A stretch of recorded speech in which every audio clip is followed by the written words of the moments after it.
New Thinking Aloud is presented by the California Institute for Human Science, a fully accredited university offering distant learning graduate degrees that focus on mind, body, and spirit.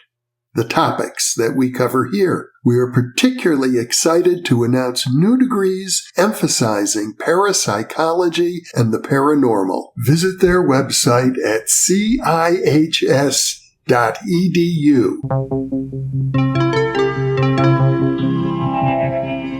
Thinking Aloud.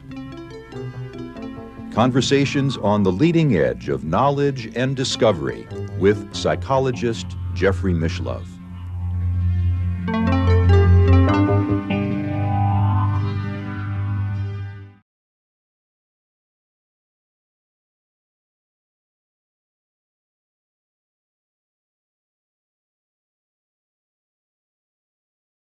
Hello and welcome. I'm Jeffrey Mishlove. Today we will explore the application of remote viewing to solve scientific anomalies and mysteries and even conspiracies. With me is Dr. Paul Smith, a philosopher. He is the founder and president of Remote Viewing Instructional Services. He has been president twice now of the International Remote Viewing Association, and he is the author of Reading the Enemy's Mind, and also The Essential Guide to Remote Viewing. Welcome, Paul. Thank you. It's always fun to be here. Yeah, it's a pleasure to be with you, too. And when it comes to using remote viewing to explore what we can call scientific anomalies, my sense is that the interest of many remote viewers, particularly in UFOs, which is a scientific anomaly, has given the field of remote viewing kind of a bad reputation because it's like using one unknown to try and resolve another unknown. And that just seems to create so many problems. Things like UFOs, or as they call them now, UAPs, unexplained aerial phenomena, right? Things like that, and other things like some cryptozoology stuff like Bigfoot and all that, they've been very resistant to being researched and explained by our standard scientific tools. Right. So remote viewing presumably can capture information about anything, anywhere, anytime. In principle, that may be true. In practice, it's not so true, but we'll get to that too.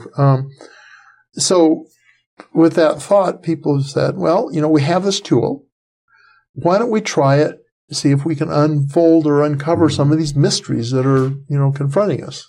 I can understand the motivation for doing that, especially when, for example, in the Fort Meade program where you worked, you've got a lot of people who are now adept at remote viewing and have had some success using it in military intelligence. And in a sense, the UFO problem is kind of similar to a military intelligence matter. Yeah, in a way it is. And it has brings some pluses to the table, but it brings some minuses as well. And we can cover those. So, let me start. Probably the first really acknowledged encounter between remote viewing and UFOs comes from Pat Price. Pat Price was an early participant in the SRI program. I think he came on board around 1974, roughly. He actually just sort of volunteered for it. He heard that they were doing some psychical research, and he had done some of this stuff. He'd been a police commissioner for Burbank. Done some police work. He had a wide variety of fields he was involved in. And he became an outstanding remote viewer. Yes, he's one of the legends in the field. They really found him a valuable research subject at SRI and founded many of their discoveries based on some of what he produced, some of his results. In fact, I understand he was so successful that the CIA decided to take him away from SRI and have him work directly under their control. Indeed, that's true. And of course, there's a mystery about all of this because the CIA hired him, and then not long after that, he died under he didn't die under mysterious circumstances, but there was a mystery surrounding his death. So he died of an apparent heart attack, and he really did have a bad heart condition. So that didn't surprise anybody. He was in a hotel room in Vegas at the time. But what was weird was that somebody came, an ambulance came up, took his body, and took it off, ostensibly to the morgue, but it never got there. For about 24 hours, Pat Price's body was missing. Nobody knew where it was. And then all of a sudden, there it was in the morgue, and nobody knew how it got there. Oh. So there are all kinds of speculation. Obviously, any time there's something like that, it's going to generate conspiracies and stuff. And obviously, fellow remote viewers might say, can we use remote viewing to figure out what happened during that 24-hour period? I suppose, yeah. I don't know if anybody actually tried that, but I mean, that would be an example of potentially using remote viewing to look into a conspiracy. That would, yes. And of course, that does have, in principle, you can get feedback. You can verify what you got in principle, although in practice it might be hard. So, but before any of that happened, Pat was an interesting guy. He liked to explore things and all that. And so one day he came in to Hal Puthoff. Hal Puthoff was the physicist that directed the program at the time. Comes into Hal Puthoff's office and drops a stack of papers on his desk and says, I didn't have much to do last night, so I thought I'd explore the world see if there are any UFO bases around. And I found 4 of them. I can tell you where they were. One in the Pyrenees, one in South America, one in Alaska, Mount Hayes, and one in Australia. Okay. And he detailed which either one of them was like a maintenance base, another one was for reconnaissance research or something, and so on like that. And drew some sketches of the vehicles that were associated with it, these UFOs and such things as that. And left it with Hal, and of course Hal doesn't know what to make of this, but the obligation was that anything that the viewers did had to get reported to the CIA because they were funding the program at the time, and they were the contractor. So all of this must now be in the archives that are declassified and available. Well, I don't know. They're not in the archives, this stuff. I do have copies of them. Hal gave me copies, but maybe this never got declassified. Well, they're in public. I mean, they're available, but not widely available because Hal is kind of jealous about his copies and I'm kind of jealous about mine. But I've used them in articles I've written. All right. Yeah. But that served as a seed kernel for some later remote viewing. I should just backtrack a second because I mentioned the archives, and I think it's important to just say for our viewers that about 1 million pages of documents relating to the 20-year government funding of remote viewing have now been declassified and are publicly available. Yeah, I hate to correct you, but actually it's closer to about 100,000 pages. Okay. Yeah, I've heard that million figure. I have no idea where it came from. Well, then I was repeating false information, so I stand corrected happily. I know. You're a stand-up guy, and I appreciate that. But yeah, I've heard that. I don't know where it came from. But still, 100,000 pages is a lot of paper. Yeah. It's a lot of paper. And I know you've gone through it all. Yeah. Okay. Yeah. Yes. So when you say that the Pat Price drawings of UFO bases are not in there, Yeah. Well, let's say within 99% certainty. I mean, there's always, maybe I missed it accidentally. It's possible, but no one else has reported finding them in there either. Okay. So I suspect Hal didn't pass on copies, just called them up and told the CIA about it. There is some verification about it. Hal tells the story that, when they looked at the information on the Australian target. It happened that, and I'm trying to remember who it was that knew the CIA chief of station out there. And so the guy called up the CIA chief of station and said, hey, what can you tell me about the so-and-so area, whatever that mountain was called? I should have looked this up, then I would remember it, right? Yeah. The so-and-so area. Didn't mention UFOs, didn't mention anything like that. And the CIA station chief said, oh, you mean that place where all the UFOs are reported from? Yeah. So that's interesting as confirmation, wouldn't stand up in, scientific confirmation, but still some evidence that maybe Pat was onto something, you know. But the interesting thing about it is that, there's so many interesting things about it. That material actually got passed on also to Skip Atwater at Fort Meade. And Skip he was very cautious about what he worked the viewers on. He wanted to make sure it was worthy of the time and energy. And he also had a curiosity about UFOs, but he wanted to do it in a responsible way. So first of all, he did what he could to narrow down what it exactly was that the claim was and try and sort it out. But then he also had this policy of doing some training sessions with viewers just to test their limits, to push their limits, which is a good approach, find out what the actual ultimate parameters are of this ability. So he came up with some fairly well-constructed projects researching Pat Price's data. And he would, fully blind, run the viewers on these. He'd work them in with other targets that they did that were more conventional so they wouldn't, suspect something, right? And so he systematically went through all of these UFO bases that Pat Price identified. And then he compiled the data, and a lot of these sessions are in the archives. He has them all, but many of them are in the archives. In other words, at Fort Meade, on informal training sessions, Skip Atwater began developing targets relating to ostensible UFO bases. Yes. Okay. Yeah. And some UFO events as well.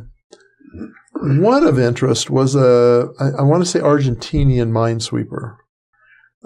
It was off the coast of Argentina, and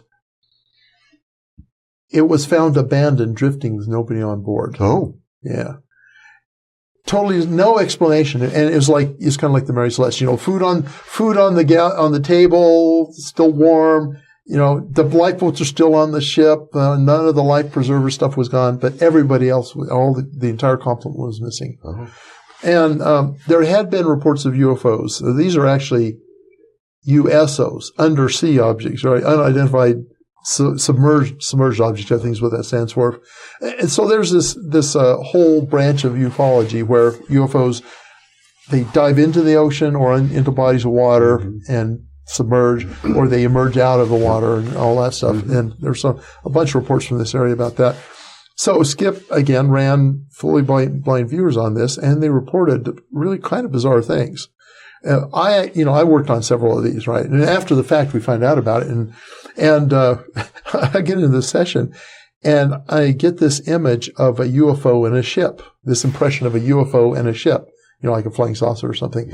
And I'm going, oh, this can't be right. This can't be, this can't be the kind of session I'd be doing. And it was so strong that I wrote down, AOL break, UFO in a ship.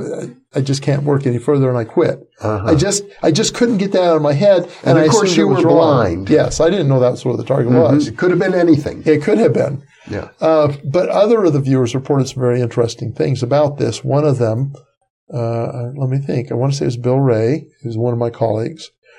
Talked about how he perceived a vessel and a UFO, and the crew just like going crazy and all jumping off the back of the ship.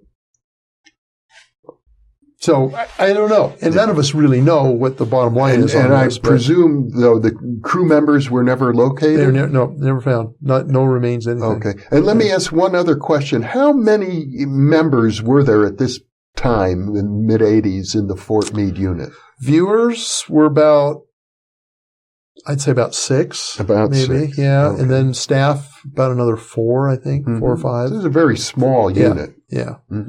And we worked on other projects that I can't give you real specifics on without actually looking them up and reminding myself of the details. So those were, I think, kind of thought-provoking. Yes. I wouldn't stake my life on any of it, but I won't reject it outright either, because I knew the circumstances in which it was done. It was fairly responsibly done and cleanly done. So it gave me a lot of room to think, because a lot of the viewer information really seriously overlapped. So you had access to the transcripts from the other viewers at some point. Yeah, at some point in about 2004, because that's when the archives became 20 available. Years later. Yes, that's right. So, yeah, at the time, we didn't see any of, at least I never saw anybody else's work. I mean, that's an issue, because if you're aware of what other viewers have come up with, that could influence you.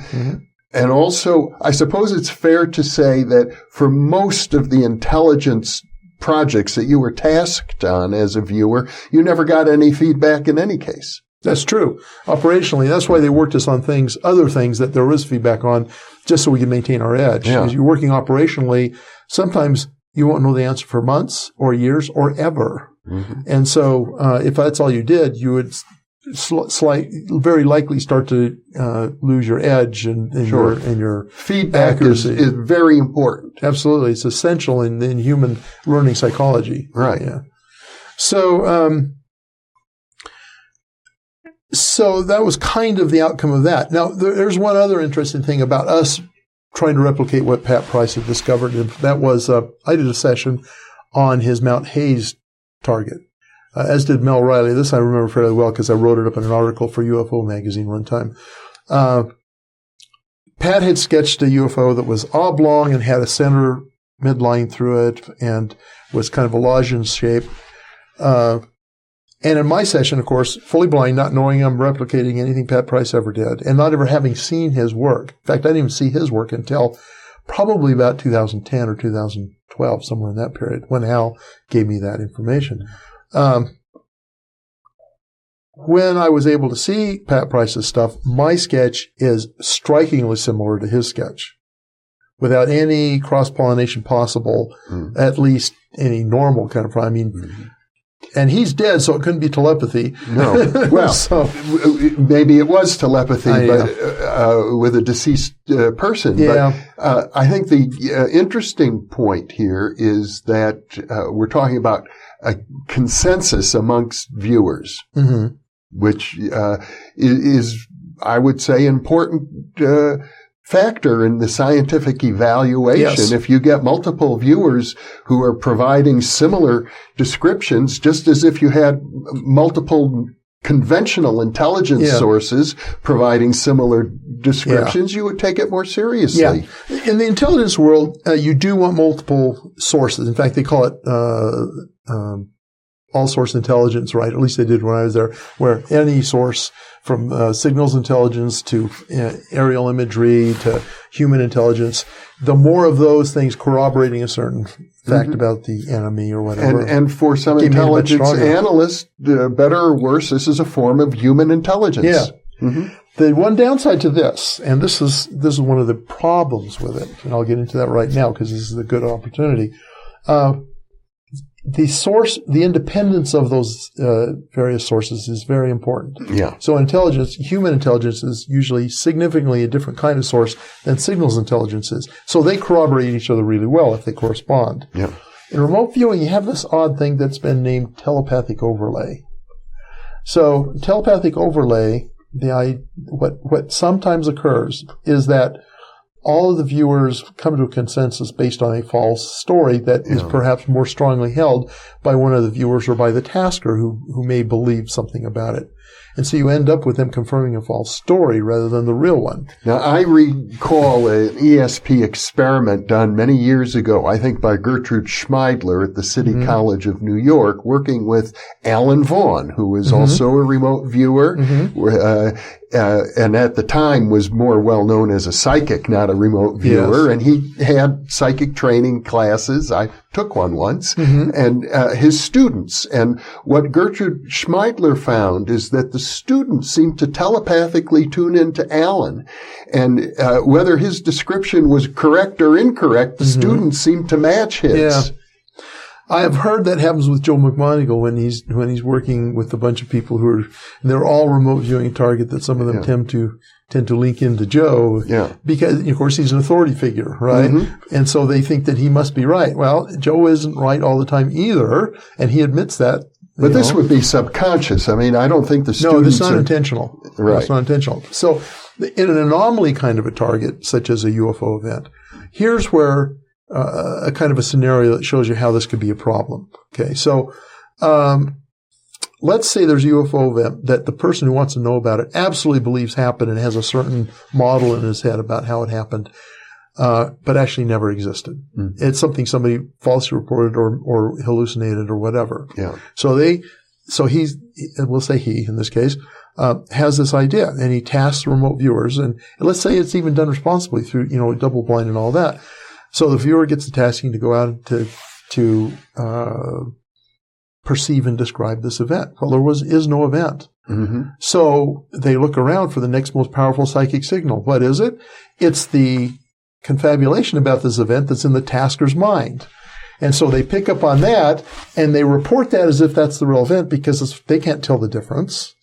And so what they end up doing is confirming the false beliefs of the person that tasked them on it. Now, this is probably what occurred that we described in a previous interview concerning reports by remote viewers of an unidentified object tagging along with the Hale-Bopp comet. Could well be, yes, yeah. Could well be. Now, I'd be the first to say that we don't have much empirical evidence to prove this happens, but I've observed it happening enough in remote viewing projects I've worked that, at least from a prima facie perspective, something like this is happening. Yeah. Right? There have been a few little experiments. There's a guy out there in the remote viewing community named Daz Smith who came up with a fictional target, but didn't tell anybody it was fictional, and had a bunch of remote viewers remote view it. And sure enough, they reported the target as he had conceived it. So that's evidence that there is this possibility. Yes. Right? Mm-hmm. I find that where there's a concrete target and the tasking, the protocols followed properly, generally speaking, it's a very, very unlikely kind of a thing that develops. I mean, rarely, particularly if the viewers are well experienced, well disciplined, they're less likely to fall prey to telepathic order. They tend to go and do what they're supposed to go and do. Well, I have heard rumors, and maybe you know better than I don't know, that one of the reasons that the program was closed in 1995 was that there was too much attention being paid to UFOs and things like this on the fringes. Well, that didn't factor in, not inside the program. That wasn't a problem inside the program. And, to go back to more of the history, Ed Dames, who we've talked about before, did have a real interest in UFOs and stuff, and he would often run viewers on these targets. And we didn't really want to do them because you didn't get feedback for them. And Ed was much sloppier than Skip Atwater was in doing it. And he was at that point part of the Fort Meade program. Yes, this was after he came on board. Yeah. And of course, he had a massive curiosity about these things, and I understand that. Most people are curious, of course. But he wasn't really very rigorous about how he approached it, and so I don't trust most of the data that was developed by him. Occasionally, something looks intriguing enough to maybe have something to it, but that did get a bit known. And Dames was frequently told, I don't know what frequently means, 2 or 3 times anyway, told by the people in charge to stop doing that. But so first of all, remote viewers can't get him to stop doing it because we have to be blind. We have no idea what the target is. So we're at the mercy of the tasker, right? Yeah. And the people in charge don't necessarily know what he's doing if they never see the results of these things. They don't know it's ever been done. So he continued to persist in that. But the thing with Ed was that he left the program, as I'm recalling, around the end of 88, end of 1988. And the program kept going to 1995. And from Ed Dames on, as far as I can tell, nobody did any UFO, ET, anomaly sessions within the unit. It makes sense if you look at it in the context of some of the famous early remote viewings by Ingo Swann and others, looking at the planet Jupiter, the planet Saturn, I think the planet Mars, in advance of space probes, providing descriptions that could then be compared with the results coming back from satellite imagery. Yes. And that leads to, of course, another person who is seriously interested in UFOs and remote viewed them and talked about them. And that was Ingo Swann himself. Mm-hmm. Yeah, he was very interested. He wrote a book called Penetration. Yes. It's one of the most astounding books that I have ever read. It rings like a true story, and yet it's so unbelievable that it's hard for me to accept it. And having to do with a mysterious group of apparent intelligence agents of some sort who flew him to some remote location in, I think, Alaska, in the far north, where he witnessed UFOs and, in fact, was even injured by one. Well, at least, I don't know, injured, but certainly endangered by one, because it seemed to be blasting the terrain with energy weapons of some kind. Yeah. And the interesting thing about that, of course, is that I don't have firsthand knowledge about whether that's true or any of those stories are true or not. He was obviously not able to document them in any way to prove evidence other than his own hearsay. I and Hal Puthoff have talked about that off and on. And Hal's position is, I don't know if this happened or not. He didn't tell me about it at the time. Of course, in the book, Ingo says he was forbidden to do that. He didn't tell me about that at the time, but this would have been happening while Ingo was working at SRI. I think mostly in the 70s, maybe into the 80s a little bit. But Hal said, and I endorse this, he said, Ingo never told me anything that wasn't true. Yeah. And Ingo was very honest about things. Mm-hmm. Now, he might tell you things that he believed to be true that may or may not have been true. But if he was telling you about an experience or whatever, it was an experience he really had. Yeah. And so both Hal and I would say, well, why would he start now telling us things that aren't true? He has a good track record of integrity, and this, it would have been very out of character for him to have made something like this up. And not only out of character, it would have damaged all of the other work he had been doing for, at that point, many years. Yes. Now, the second half of the book is not first person. And in fact, a lot of the material he has in there seems to come from places like the National Enquirer or the Star or whatever, so they're questionable literary sources in general. Mm-hmm. But in that half of the book, he's talking about the moon and the odd kind of anomalies that are seen and observed on the moon. Yes. And when I first read it, I thought, oh, crud, this is National Enquirer stuff. Ingo, you're embarrassing yourself, right? It turns out there are anomalies on the moon that NASA itself has documented, like transient lights and stuff, and they try and come up with a natural explanation for it. But there are things that have happened there they don't have a natural explanation for. They just assume they're ultimately going to find out what caused it, and maybe that's true. I don't know. But that gave genesis to a couple of projects that Ingo actually dragged me in on after the program was shut down. And I had retired from the military. He asked me to remote view some sites for him. And it turned out they were lunar targets. Mm-hmm. I didn't know what they were. Again, I'm blind, right? Yeah. So I get these coordinates and I work them and I come up with things that are really definitely consistent with the moon and further consistent with bizarre things going on the moon. Mm-hmm. And thinking, okay, what is Ingo trying to do here? And I sent him the stuff off, and ultimately he sent me a big piece of his final report. He was apparently doing it for someone else. And what struck me is that a number of the things that I reported were very similar to things Ingo had reported because he'd worked it as well. Now, I have to say, I think he was front-loaded, which I'm a little uncomfortable with. All right, let's define that term. Front-loaded means you know what your target is to begin with. Mm-hmm. And that's generally a no-no in remote viewing. And the reason for that is partly because then whatever you believe about it ends up in your session, even if what you believe is wrong. But it also makes it harder to pick up on the session, on this subtle signal coming in, because it gets blanketed by your preconceived notions about what you know about the target. Yeah. So, but I was not. Right? I was not front-loaded. I was blind to this target. Yeah. And since he was handling this through the mail, there was no subtle cueing. There was no accidental drops of phrase or anything.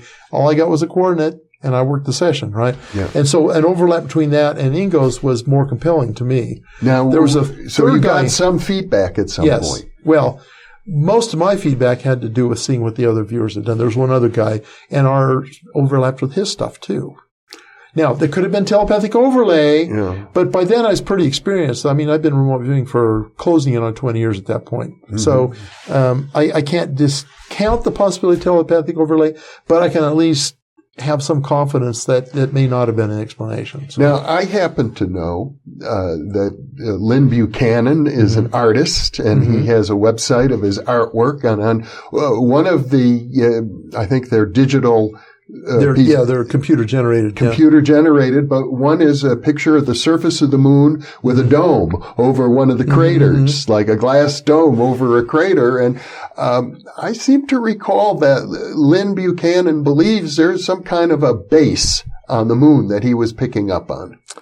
I don't know. I don't recall him talking about it, but it's possible. He believes lots of things about UFOs and ET, so that's certainly possibly one. And my memory is getting shorter the older I get, so it's possible he's talked about it. I'm actually, before, if you'd asked me before, I would have ruled out the possibility. I was, that's ridiculous. That's something somebody from 2001, The Space Odyssey got, right? Yeah, I know. Yeah. But not just based on Ingo sessions, but some of the actual empirical data about these anomalies on the moon lead me to at least be willing to entertain the possibility there might be a base there. I'm not going to go swear on a stack of Bibles, yeah, absolutely there's a base there. I can't say that. No. But I can say that it's not out of the realm of possibility. In other words, as an intelligence officer, you regard this not as confirmation, but as a piece of data that might help you form a hypothesis. Yes. Yeah. And then we got to find the data that confirms or rejects the hypothesis, right? Yeah. That's the main step, right? But we haven't got there yet. So what you have is an unconfirmed hypothesis. Yes. With some data that seems to support it. Yeah. Yeah. So, what you seem to be saying is, thus far, that would be a legitimate application of remote viewing. Well, I'd say so. Now, let me talk about the bad before we get into the good. Okay, so one of the problems with remote viewing coming into the public is that everybody felt the pull of these ways to use remote viewing. And so we have all kinds of people remote viewing aliens and conspiracy theories and all of these kind of anomalies and things and then declaring they found the truth about them. Yeah. But you can't do that with remote viewing if you don't have some kind of confirmation, because fantasy is a significant element in remote viewing, particularly when you're doing fantastical things. And so the most you can say if you remote view an extraterrestrial base is that this is what you perceived, and this much of it may correspond with something somebody else has said or done. But this stuff over here you have no confirmation for, so it's just the jury's out. It may or may not be true. That's the most you can say. But you get people who are absolutely convinced that that's exactly right, and so they build these whole houses of cards, imaginary houses of cards, about what's going on in outer space with aliens and galactic civilizations, all that stuff, based on really nothing that's concrete. Yeah. Well, there you have one of the real hazards, not just of remote viewing, but I suppose of popular interest in psychic phenomena and parapsychology in general. Yeah. There's this kind of will to believe. Yeah. And the more sensational and exciting it is, the more inclined you are to believe it. And this is not new in human psychology. I mean, we see this in the Salem witch trials. We see this in all the superstitions throughout the ages. Now, a side note on superstitions, probably not all superstitions are totally groundless. There may be 10% legitimate and about 90% cultural baggage that gets attached to it. The same thing with a lot of ESP modality things like shamanism. There's a real interest in shamanism out there. And I really am convinced that many shaman are actually tied into this core underlying faculty that we have that allows us non-local consciousness, Stephen Schwartz or Russell might call it, right? Non-local consciousness. They're tied into that. But then all of this other stuff that gets put around it that from their culture tends to obscure and hide the actual core elements. And I suppose the real shame is I hear from viewers occasionally of this very program who are skeptically inclined and tend to think that this is what parapsychology is all about, is this kind of delusional thinking. Yeah. And it's sad because it's like the baby in the bathwater thing, right? There is a small baby in this bathtub that's real. And there's all this dirty bathwater, and so many scientists and others just want to get rid of the bathwater, and the baby happens to go out with it. Yeah.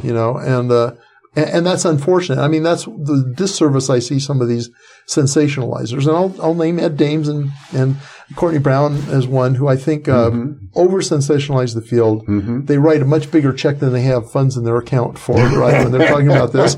And they get a lot of people excited, enthusiastic about it. Yeah.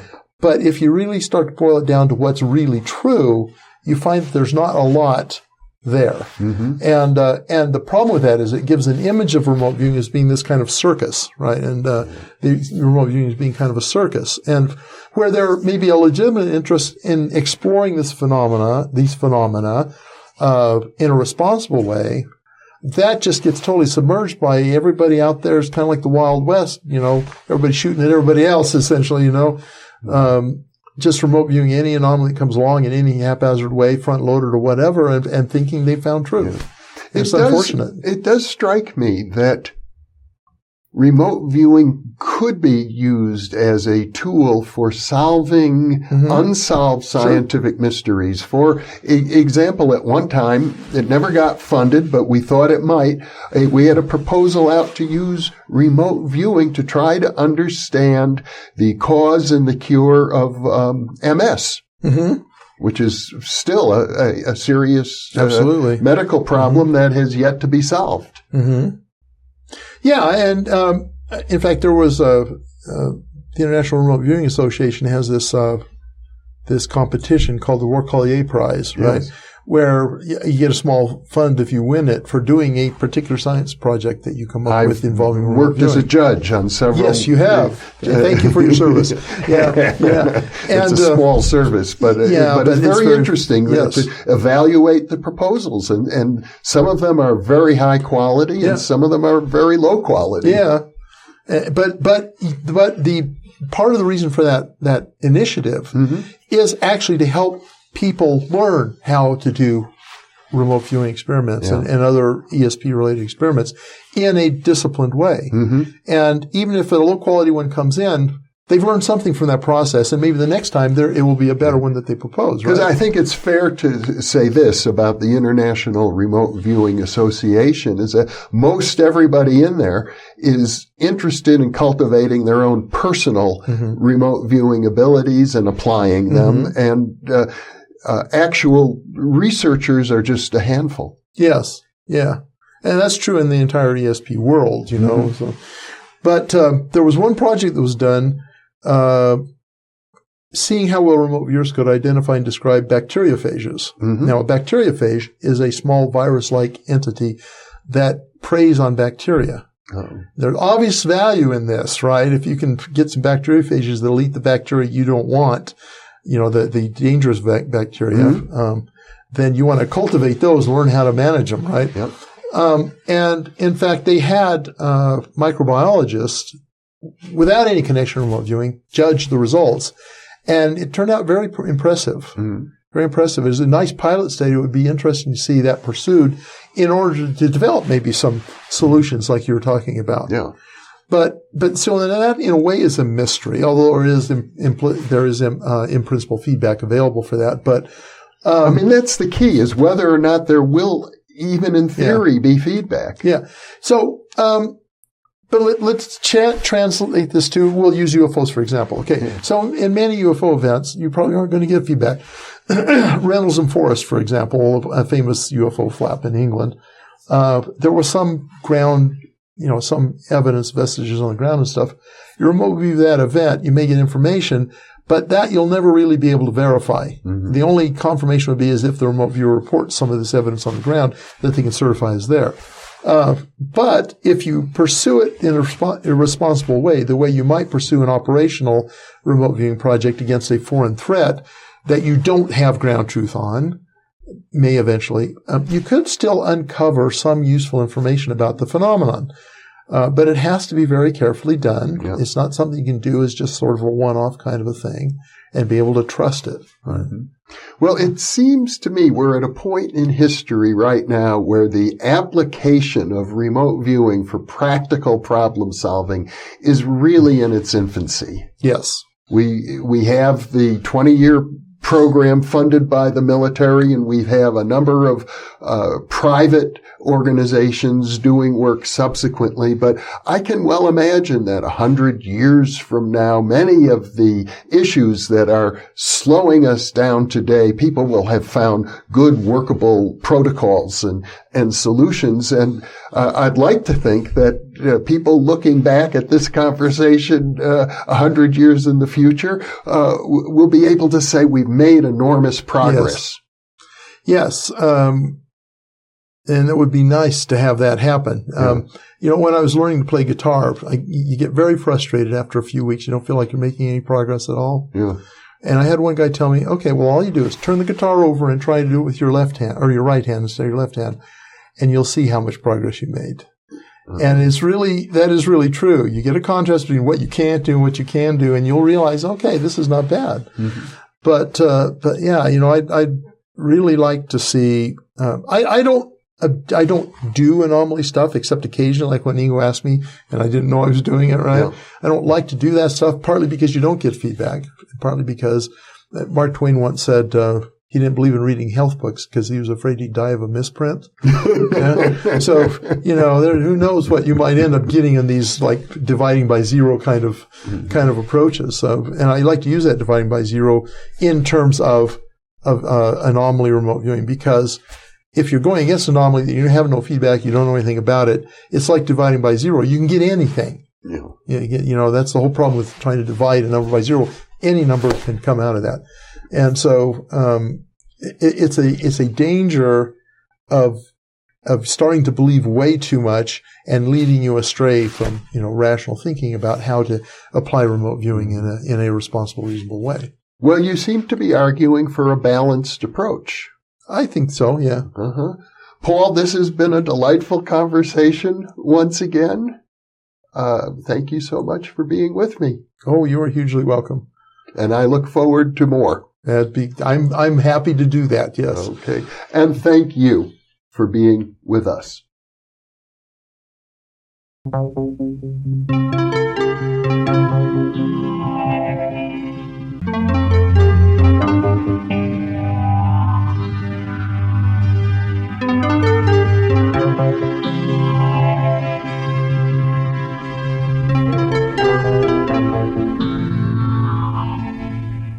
Book 3 in the new Thinking Aloud dialogue series is UFOs and UAP, Are We Really Alone? Now available on Amazon. You can now download a free PDF copy of issue number 8 of the new Thinking Aloud magazine, or order a beautiful printed copy. Go to newthinkingaloud.org